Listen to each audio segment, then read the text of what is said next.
ఇటు చూడరా, నాకు దొరికింది. ఎన్ని? ఒక్కటేరా. 8 అడుగుల పొడవులో ఒక మెంటల్ గాడు ఉన్నాడు కదా, కనరన్ కపితాన్. వాడి సంతకం దొరికింది. కరుణన్ కపితాన్ సాయం చేయడానికి వచ్చాడు, కానీ అది ఎలాగో చెడిపోయింది.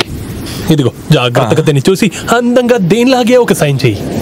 తర్వాత అతను ఉన్నాడు కదా కన్నాన్, అతని ఈ ఏరియాలో ఉన్న వాళ్ళు ఎంతగా ప్రేమిస్తున్నారో తెలుసా?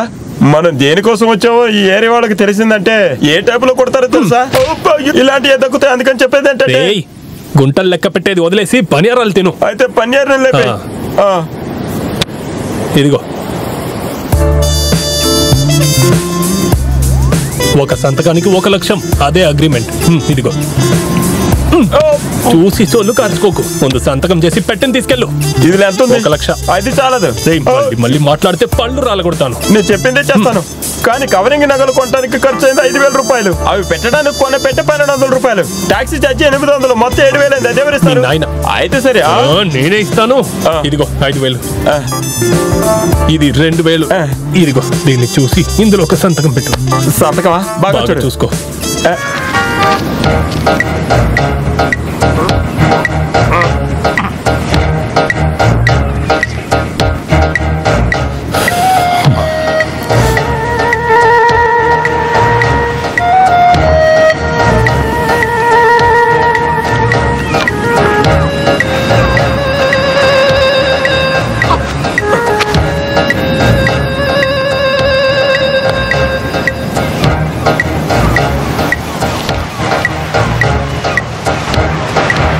చాలి కాపు, చాలా ఓవర్గా చేయకు.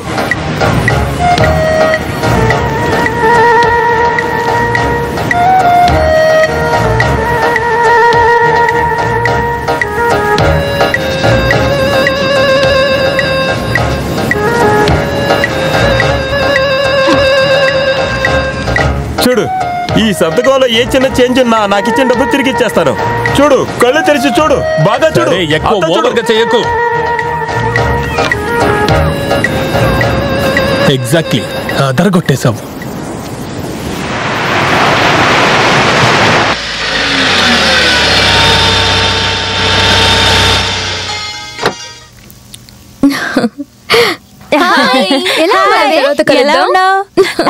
తెలుసమ్మా నీకు, తాత అరబీ అబ్బాయితో పెళ్లి కుదిరించాడు. నువ్వు వెళ్ళి రెడీ అయ్యి ఫ్రెష్ గా రామ్మా. షేక్ పిల్లని చూడడానికి వెయిట్ చేస్తున్నారు, తొందరరా. కరెక్టే, రెడీ అవ్వాలి.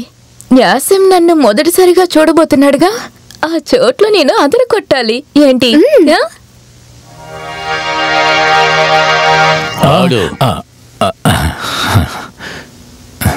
కళ్యాణి మంచి అమ్మ, నీకు తగ్గ శుక్రయ్. ఈ పెళ్లి జరుగుతుంది. అమ్మాయికి కళ్ళు కనబడకపోతే జరుగుతుంది. లేదు, చాలా బాగా జరుగుతుంది. జరుగుతుంది. బాగా. త్వరగా రా, ఆయన వెయిట్ చేస్తున్నారు. రా.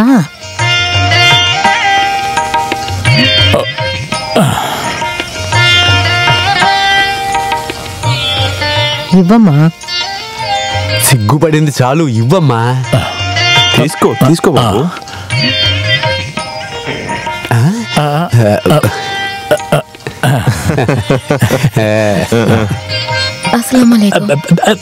వాలేకుమ్ అస్సలాం. అల్హమ్దులిల్లా. కళ్యాణి, నీకు అరబీ తెలుసా? ఇస్ తారిఫ్ అరబీ? లా అలమా అలీం ఫరబీ. అలా అయితే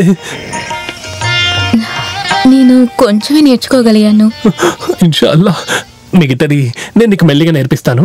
అమ్మ కళ్యాణి, ఇలా సిగ్గుపడకుండా అబ్బాయిని బాగా చూసుకో అమ్మా. అదే షేక్ మొహం నువ్వు చూడాలి కదా. ఎలా చూడను? మొహం అంతా మూసేసుకుని ఉన్నారు కదా. అదే వాస్తవమే.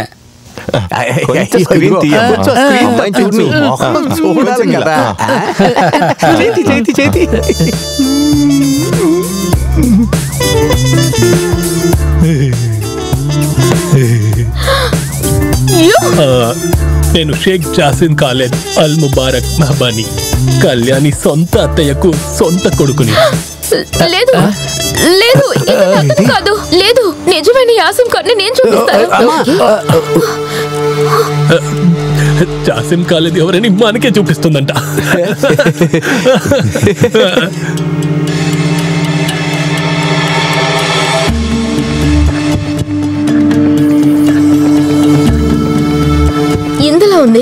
నిజమైన యాసిం ఖాన్ ఫోటో.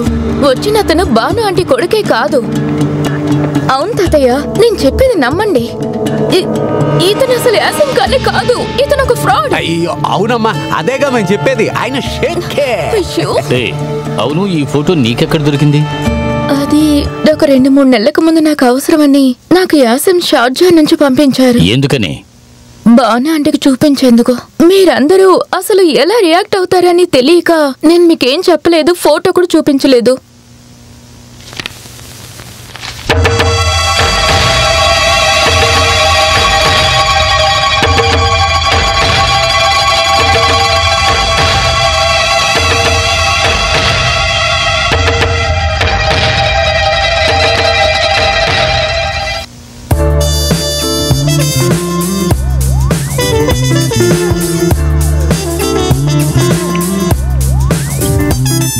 ఇదిగో అమ్మా, ఆయనే ఈయన.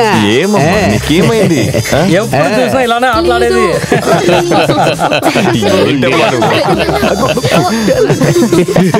ఏంటమ్మా నువ్వు?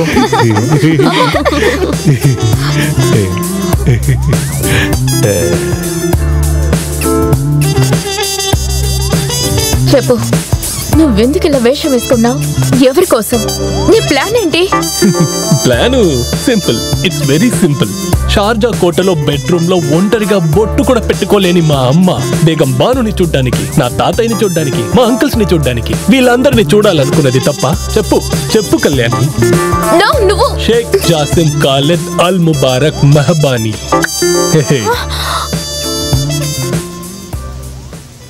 అమ్మ, మీ కోడలుందే ఒక గుర్రం.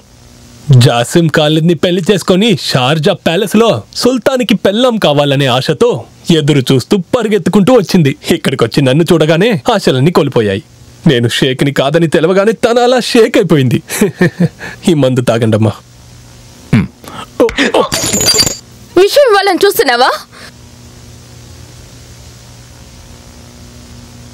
ఆంటీ ఆంటీ, ఇతను నమ్మకండి. ఇతను అసలు మీ అబ్బాయే కాదు, ఇతను ఒక క్రిమినల్. మీకు మెడిసిన్ ఇస్తున్నానని విషయం కూడా ఇవ్వచ్చు.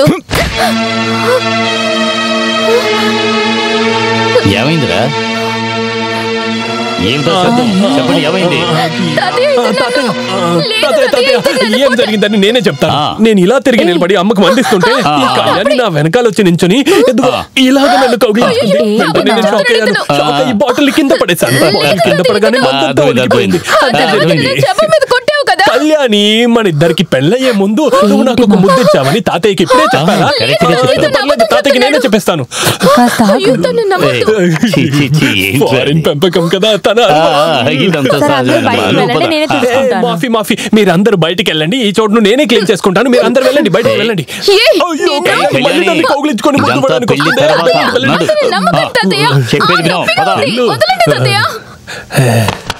మన మధ్యలో ఉన్న అన్ని లెక్కలు పూర్తయిపోయాయి. ఇక నా దారి నాది, నీ దారి నీది. ఇదిగో. ఏంటిది? ఇది నువ్విచ్చిన డబ్బు నాకొద్దు. కూర్చుని. అవునరా, నేను సాధారణ కువైట్ కోయిచ్చినే. కానీ నువ్వు ఈ షార్జా స్ట్రీట్ ని కొల్లగట్టాలనుకుంటున్నా పెద్ద గజి దొంగవిరా నువ్వు. పక్కనున్న వాళ్ళు చనిపోయినా పర్లేదు అనుకునే దొంగవి. నువ్వు ఇలా మాట్లాడితే నీ పళ్ళు రాలగొడతాను. నేను చెప్పాలనుకున్నది పూర్తిగానే చెప్తాను. కన్నన్ నీకు బాస్ గా ఉన్నాడని నాతో నువ్వెందుకు అబద్ధం చెప్పావు? చెప్పరా.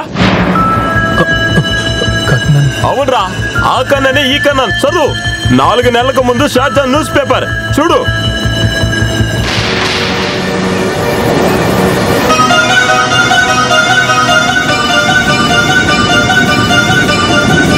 మూడు నెలలుగా షార్జాలో ఈ కుర్రోడు కనపట్టలేదు.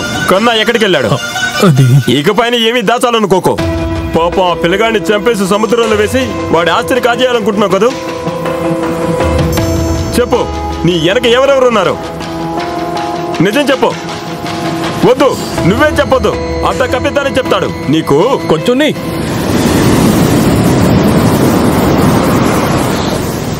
ఈశ్వరన్ ఇల్లు నందగోపాలన్ షేక్ జాసిం ఖాలిద్ అల్ ముబారక్ మెహబానీ వేషంలో షార్జా స్ట్రీట్కి వచ్చింది లాటరీలో గెలిచి కోటీశ్వరుడైన కన్నని లేపేసి దాన్ని తీసుకెళ్లడానికి కాదు.